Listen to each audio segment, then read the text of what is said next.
सार्वजनीन दुर्गा पूजा उपलक्षे समस्त ओडिशावासी तथा नियाली अंचल समस्त जनसाधारण को मोर शारदीय अभिनंदन शुभेच्छा एवं प्रणाम। दुर्गेश्वर आसिनी माँ दुर्गा आज धरा पृष्ठ अवतरण करिसेंती।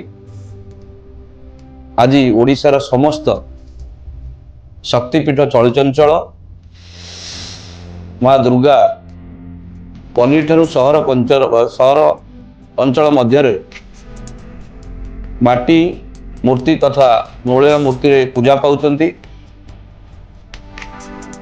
ओडिशार समस्त माँ माने भौणी माने भाई माने अति भक्तिर सहित अति भावनार सहित आनंदर सहित उल्लासर सहित ये दुर्गा पूजा को उपभोग करती।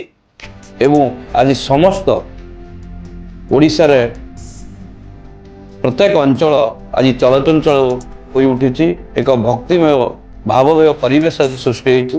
मु माँ दुर्गा पाखरे एतिकी प्रार्थना करुच्ची समस्त को माँ सुखरे रखंतु शांति रे रखंतु समस्त परिवार हस खुशी भरी जाऊ।